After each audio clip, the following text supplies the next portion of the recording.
Esta es tu historia. Esta es mi historia. Pero principalmente, esta es la más grande historia que se haya contado. Esta es la historia de Dios.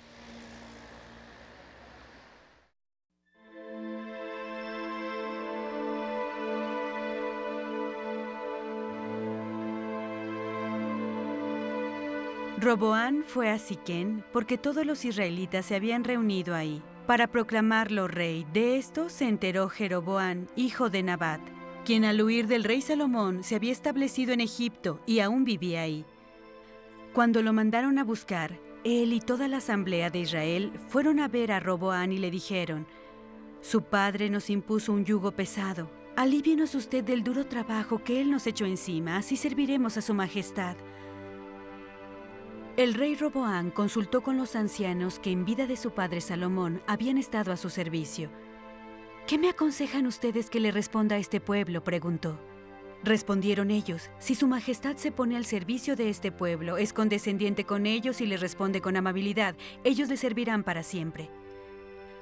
Pero Roboán rechazó el consejo que le dieron los ancianos y consultó más bien con los jóvenes que se habían criado con él y que estaban a su servicio. Les preguntó: «¿Ustedes qué me aconsejan? ¿Cómo debo responder a este pueblo que me dice: alívienos del yugo que su padre nos echó encima?» Aquellos jóvenes que se habían criado con él le contestaron: «Este pueblo le ha dicho a su majestad: su padre nos impuso un yugo pesado. Hágalo usted más ligero. Respóndales de este modo: mi dedo meñique es más grueso que la cintura de mi padre. Si él les impuso un yugo pesado, yo les aumentaré la carga. Si él los castigaba a ustedes con vara, yo lo haré con un látigo».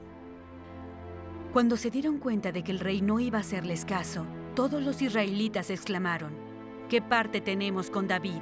¿Qué herencia tenemos con el hijo de Isaí? Israel, todos a sus casas. Y tú, David, ocúpate de los tuyos». Sesión 14. Un reino desgarrado en dos.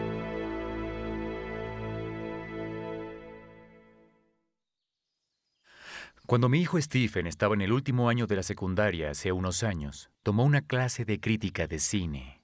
No había clases así cuando yo estaba en la secundaria, donde el objetivo fundamental de la clase es ver películas. Te digo algo, la escuela habría sido una experiencia más agradable si hubiera podido ver más películas. Cuando terminas de ver la película, escribes una crítica basada en 6 categorías. La primera es el escenario, el lugar y las circunstancias donde se lleva a cabo la historia. En segundo lugar están los personajes. ¿Quiénes son los principales personajes de la historia? Luego identificas el punto de vista. ¿Desde el punto de vista de quién se cuenta la historia? Después está la trama.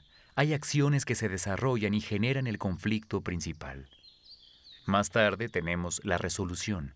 La historia llega a cierta conclusión. El conflicto se resuelve positiva o negativamente. Por último, está el tema. Hay un tema principal en cada buena película, como en la película Sueños de Libertad, cuyo tema es, adivinaste, la redención. He aquí el escenario de la historia. Hacia el final de su reinado, el rey Salomón se volvió muy agresivo en cuanto a construir proyectos y barcos. Para pagarlos, cobraba muchos impuestos a las personas y las obligaba a participar en trabajos pesados. Salomón muere y el trono pasa a su hijo de nombre Roboán. Aquí es donde se reanuda nuestra historia. ¿Quiénes son los personajes principales? Primero tenemos a Roboán, el hijo de Salomón que ocupa el trono. Es de la tribu de Judá. En segundo lugar tenemos a Jeroboán de la tribu de Efraín. Pareciera que ponerle a un hijo un nombre que termine en Boán estaba de moda en ese entonces. Roboán, Jeroboán, Randiboán, Maxaboán, Jacoboán, Bobaboán. Te reto a que lo intentes con tu propio nombre. A Jeroboán nos lo presentan en Primera de Reyes, capítulo 11. Él era un joven oficial muy exitoso y capaz y por supuesto digno de pertenecer al gabinete de Salomón. Un profeta le dice a Jeroboán que Dios va a hacerlo rey, pero no ahora. Parece que Jeroboán no espera y se rebela. Salomón intenta matarlo, pero Jeroboán escapa y huye a Egipto. ¿Punto de vista? Hay una película que salió hace años llamada En el punto de mira. Básicamente muestra la misma escena dramática de un bombardeo desde la mira de unos 4 personajes diferentes. Cada ángulo le transmite a la audiencia una opinión diferente de lo que pasó. En la Biblia hay dos puntos de vista en todas las historias. Tenemos un punto de vista de la historia secundaria y el punto de vista de la historia primaria. O cómo vemos nosotros que se desarrolla la historia, o cómo ve Dios que se desarrolla. Vamos a comenzar primero con el punto de vista de la historia secundaria. ¿Cómo pudieron haberla escrito en el diario de Jerusalén? Aquí está la trama. Cuando Salomón muere, Jeroboam siente que puede ser una buena oportunidad de volver a casa y pedirle a Roboam que lo libere. Cuando está frente al rey le dice: «Su padre nos impuso un yugo pesado. Alívienos usted ahora el duro trabajo y el pesado yugo que él nos echó encima. Así serviremos a su majestad». El rey Roboam consulta con los ancianos que sirvieron a su padre Salomón. Me gusta el consejo que le dan. Si su majestad se pone hoy al servicio de este pueblo y les responde con amabilidad, ellos le servirán para siempre. Primera de Reyes 12:7. Pero Roboam rechaza su consejo. Luego va con los jóvenes con los que creció y que ahora les sirven. Esta es una idea alocada. No solo son jóvenes y sin experiencia, también están determinados a decirle al rey lo que quiere escuchar. Esencialmente le indican: haz que su yugo y su carga sean aún mayor. El rey Roboam acepta el consejo de esos jóvenes. Esa es la trama, que tiene todo tipo de conflictos imaginables. Ahora la resolución. ¿Cómo se resuelve este conflicto, ya sea positiva o negativamente? Se resuelve con la división de la nación. Se desgarra en dos. Jeroboam se lleva a las 10 tribus de Israel al norte y forma una nueva nación llamada Israel. Se convierte en su rey. Roboam se queda como rey de las 2 tribus restantes en el sur, Judá y Benjamín. Su nación se llama Judá. Ahora veamos el tema. ¿Cuál es el tema principal de la historia? Si una familia está dividida contra sí misma, esa familia no puede mantenerse en pie. Jesús dijo eso cuando algunos de los maestros de la ley sugirieron que estaba echando fuera a los demonios por el poder de Satanás. Jesús señaló: Satanás es muy listo para saber que si echa fuera a su ejército, su empresa no tendrá éxito. Parece que los seres humanos no son tan listos, porque hacemos eso todo el tiempo. La vida ya es bastante dura al enfrentarte a todas las influencias externas. Es totalmente loco que las personas de la misma familia, del mismo equipo, se vuelvan unas contra otras. Jesús dijo que esa familia estaba destinada al fracaso. Y claro, fracasó.